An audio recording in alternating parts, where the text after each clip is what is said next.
This is another episode of Design Your Dream Home with Doug and Steve. And now the architects, Doug Patt and Stephen Chung. You are watching or listening to the Design Your Dream Home podcast with Steve and Doug. Doug and Steve, actually. Steve's a little discombobulated today. No, I think actually I wanted to put my name first today for some reason. I love it. Doug, today we're going to talk about a very important, very serious subject. Very. That I think about often. Door handles, door knobs. It's such a small detail, right? It is a small detail. And, I think about the movie Young Frankenstein. Do you remember that movie?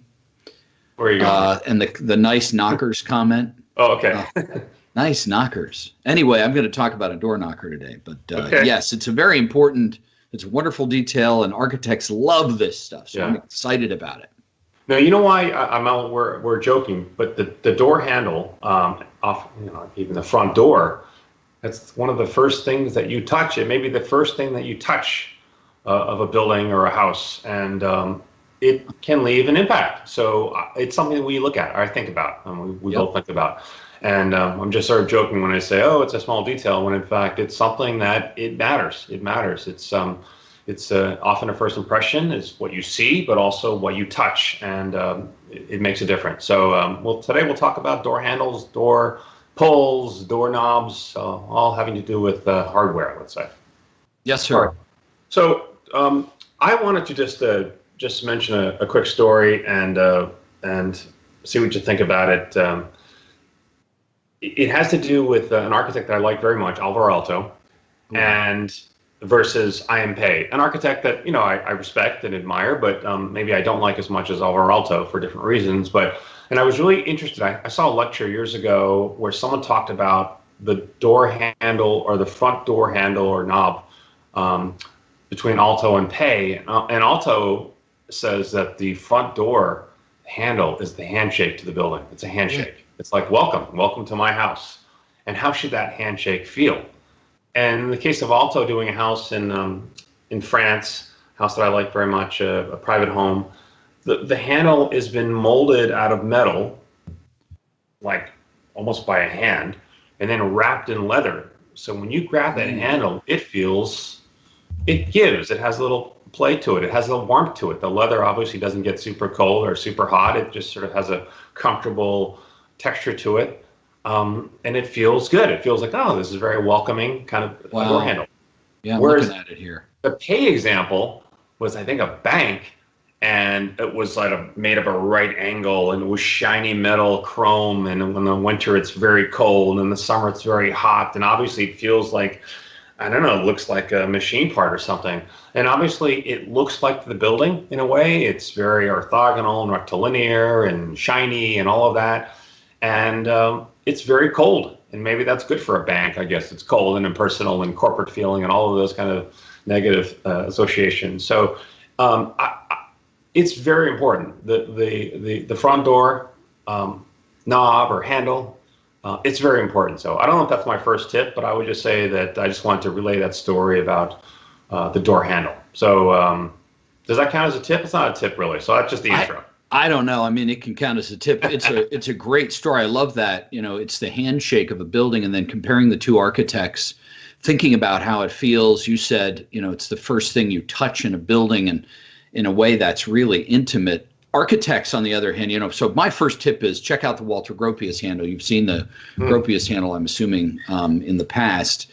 And this is not what you're talking about. So I'm looking at an image of this Alvar Aalto handle, and it in fact has leather on it, a material you would never think to see on a door handle. It's stunning, and I love the way that you think about, or that Alvar Aalto thought about this idea that you touch a building and that it has a kind of sensory presence, and it affects the way you think about the architecture.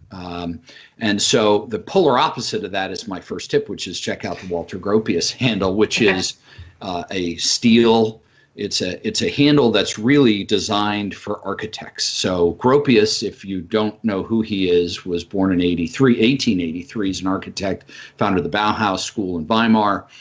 And he was business partners with a guy named Peter Behrens, who's also part of this modern movement in the early 19th or early 20th century, late 19th century. Anyway, this door handle was produced in 1923, and it's iconic for its aesthetic. You'll see an image here. It's pretty straightforward. We've got this rectangular escutcheon, maybe 1.5 inches wide and 7 or 8 inches tall, and you have the door handle, which has this rectangular stem and then turns at a direct right angle, and the handle portion, which is leather, and Alto's example is steel. The whole thing is steel, and it's cylindrical. It's probably about 3.5 inches in length and 4.5 overall, but it's absolutely beautiful as an object. But I'm thinking about the homes that we've used similar handles, and it is cold. It's very different. So architects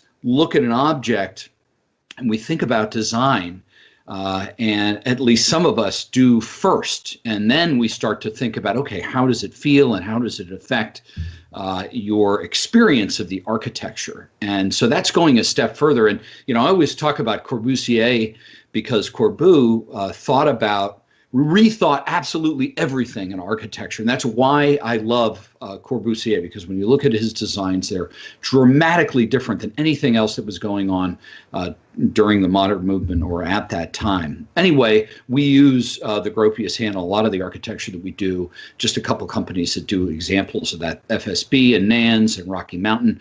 A company called Technoline, they must have a license to use the Gropius name to sell the Gropius handle. And if you go on Technoline's websites, Technoline, there are about 5 or 6 variations on this Gropius handle. One of them has a black handle, the other are all steel, but they're really quite beautiful. And then if you're looking for a company to so all these companies make variations, slight variations on the Gropius handle. They don't call it Gropius.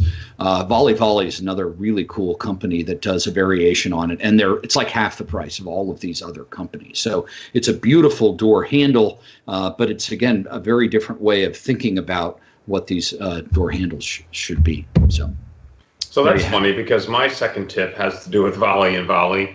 Get out! Awesome. Well, I mean, I think that I think my first introduction, really, maybe the tip was that typically you think about door hardware as something you buy. It's a product that you get out of the catalog. Yep.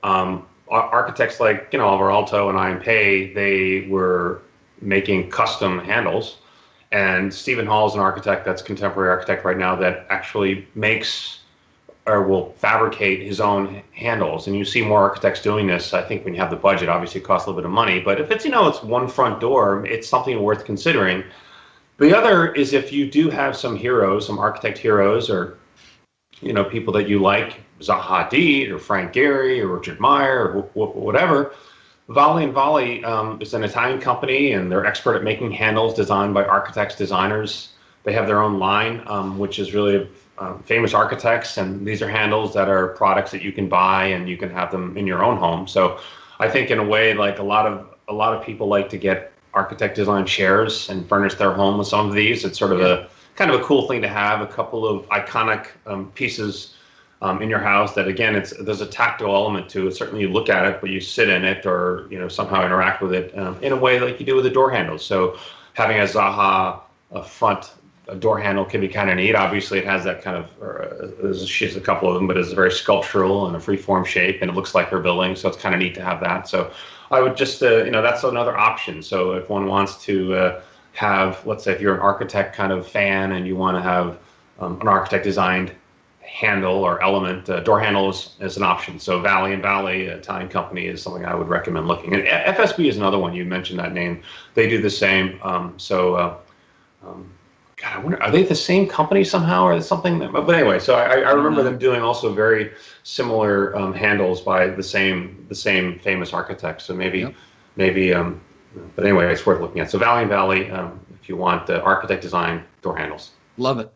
So for me, tip number 2, I want to talk a little bit about pocket door hardware. So the challenge with a pocket door is that it disappears into a wall. And so what do you do? Like, how do you get it out of the wall? So you usually see a knife edge pull, which sits into the kind of jam portion, the thin portion of a door.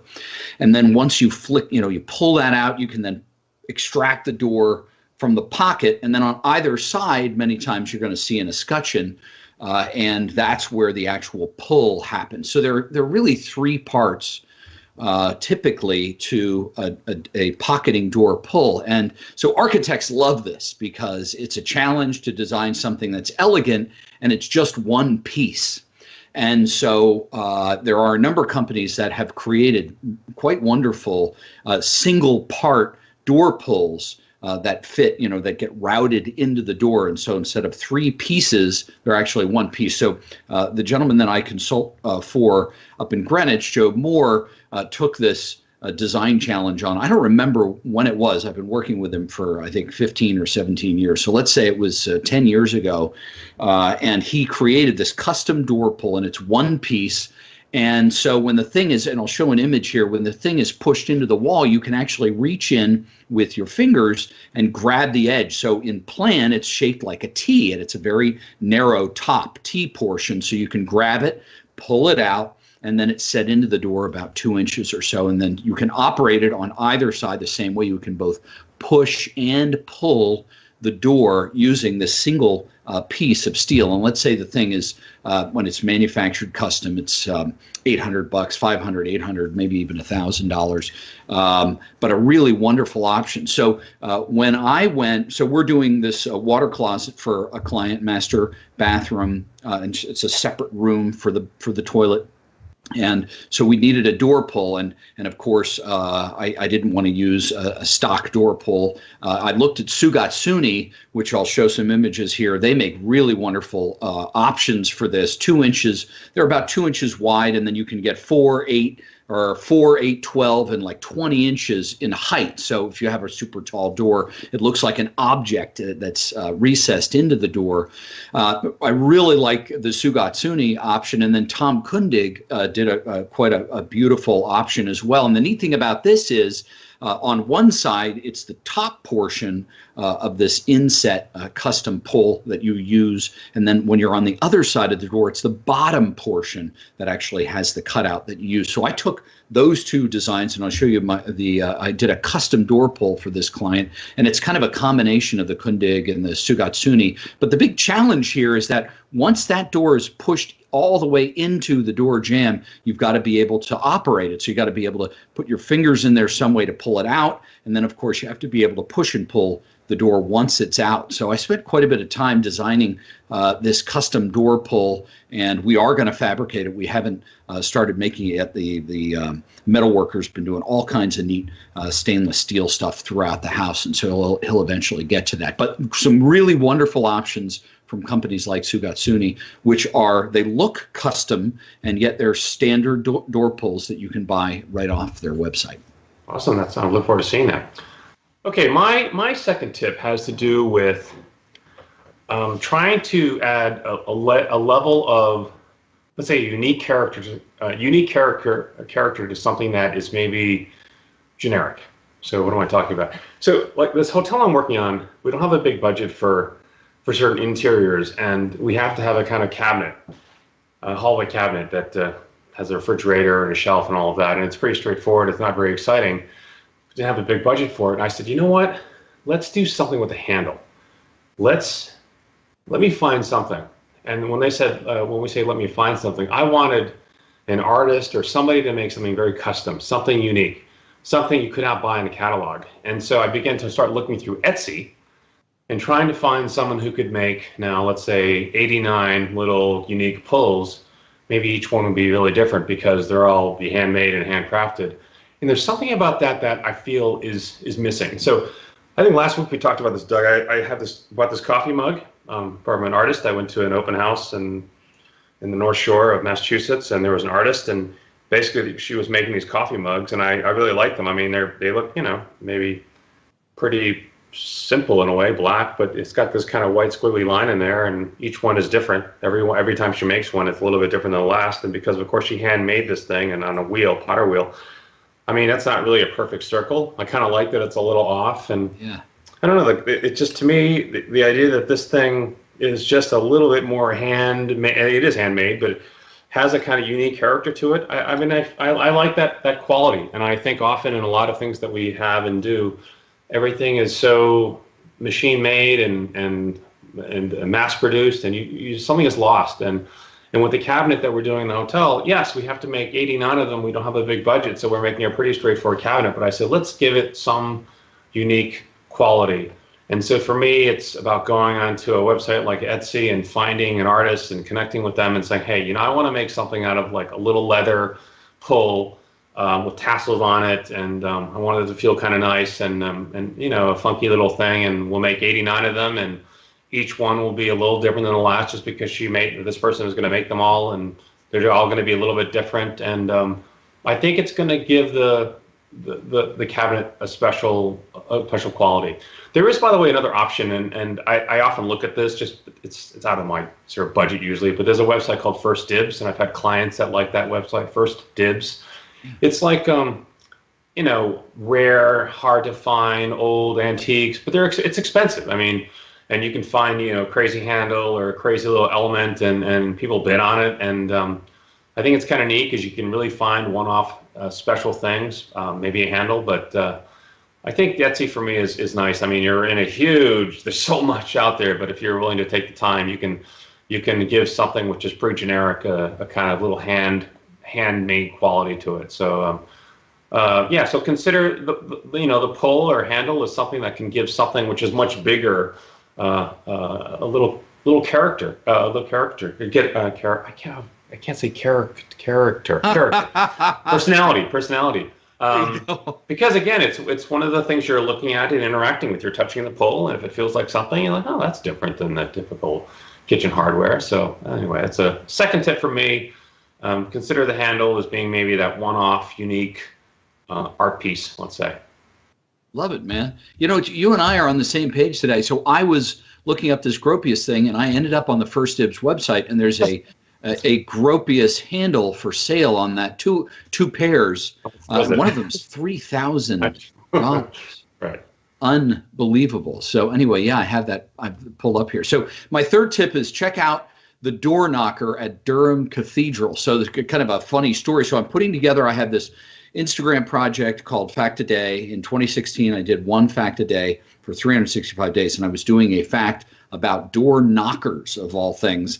And I come across this image. I'm on Creative Commons on Flickr, and it is this crazy it's a hand-drawn image of this door knocker. And it was this kind of bizarre-looking face, almost gargoyle-like, and then it had this flaming hair. I'll show an image here. Just bang the face against the door. Yes, and I thought, man, this thing is crazy cool. So I was getting ready to put the video together, and then I'm always on this website called Pixabay, which offers copyright-free images, and they're color images that people create. And so I'm going through their door knocker images, and lo and behold, I find the exact same image, but it's a photograph of the drawing of this door knocker. And I'm like, what is going on? This is insane. Like, what are the odds? And I'm looking at an image that had to have been drawn, I don't know, 75, 100, 125 years ago. So anyway, I did a little bit of research. I did a reverse Google image search, which you can do, which is a great option on Google. And the word that comes up is Durham Cathedral. So anyway, I go on the Durham Cathedral website. I've got to read this to you because it's so cool. So it says let's see here. It says the knocker on the cathedral's northern door, known as the sanctuary knocker, played an important part in the cathedral's history. Those who had committed great offense, such as murder in self-defense or breaking out of prison, could rap this door knocker, and they'd be given 37 days of sanctuary within which they could try to reconcile with their enemies or plan their escape. So that's so crazy. So this door knocker is still there. There's a photograph of it on the Durham World Heritage website. So it says The person offered sanctuary was kept in an enclosure separate from the rest of the church and was provided food, drink, bedding, and other necessities at the abbey's expense until the person's safe departure could be arranged. So anyway, very, very cool image. And it all came from finding this drawing of the door knocker, and then somebody actually photographed it. And the two were, in fact, the same. So in Durham, England, if you live there, shoot us an email and take a picture. So very, very cool. What was the tip there, Doug? The tip was check out the door knocker on Durham Cathedral. Okay. Alrighty, that's Only interesting. an architect. It's interesting. You know, I was thinking about like trends and front door hardware, and people were thinking, oh, handles are dirty, and we should use my phone to open up the digital doorknob and all of that. And yeah, that's all out there. I think, oh yeah, you could make it more and more impersonal in a way, I guess. You can do all these things. And I was thinking, you know what, who I really like is Tom Kundig. And you mentioned him. He's an architect out in the Pacific Northwest. And he's crazy. He has these things like this one door hardware I'll show here, where he has a wheel, a pretty big wheel that's prominently displayed in the living room. And he's got a video on the website where a young girl, I guess the daughter of whoever the owner of the house is, starts to crank this wheel. There's a series of gears, and all of these things are connecting. It's like this crazy, medieval contraption, which then opens a 15-foot by, I think it's 20-foot door or window. It just kind of cranks open like this. Yeah. And it's like a celebration of a simple thing like opening a door and turning it into kind of this incredible symphony. And I say symphony because as you're cranking, there's like a little mechanism that hits it's like a little bell. It's like ding, ding, ding, ding, ding, ding, ding. And it's celebrating that this young person, I guess, or anybody is opening the window and let the air inside and the sun inside. And I thought, that's kind of neat, isn't it? Just to celebrate. Incredible. Yeah, to celebrate just the act of opening the window to let the air in and the sun in and the breeze in and the view. There's a beautiful view. It's on a I think it looks like a lake. And I just thought it was kind of neat. Like here in an age where you could do something very different, this person decides I'm going to celebrate celebrate just the act of opening a window. And I mean, it's pretty interesting because he's like an architect. He's like architect. He's the kind of guy that I kind of wonder about, wow, how did he do that? He made that whole contraption, and it's something beyond my level of experience. It's not something you can buy. I mean, he sort of crafted that thing. But, I'll have a link here with a video so you can watch it. But it's neat. It's neat to see someone like that sort of so imaginative, so inventive, and try to celebrate something very simple, the act of opening a door or window and making something of it. So it's a great lesson. It's a great lesson for me, and hopefully you can pass on the lesson to others that it doesn't always have to be so complicated, phones and this and that, and maybe it's just about, just using your hands to crank open the window, and that can be something beautiful. How much do you think that door weighs? 1,000 pounds? It's unbelievable. Yeah. It's metal. Yeah, it's metal and glass. The young girl is cranking the wheel around. It puts a series of gears, right? So having the mechanical advantage of having the gear and then being able to sort of crank that thing open, it's just pretty amazing. It's pretty amazing. As I say, he's really respected by architect. He's an architect's architect. We say when someone kind of has a game at a different level. Totally, that is stunning. Love it. Check it out. So that's my third tip. Did you give 3 tips too? I did. I got 3 tips in there, and did I get 3 tips in there? Yeah. So I'm good to go, man. Okay. So we have a question this week about the subject. So here we go.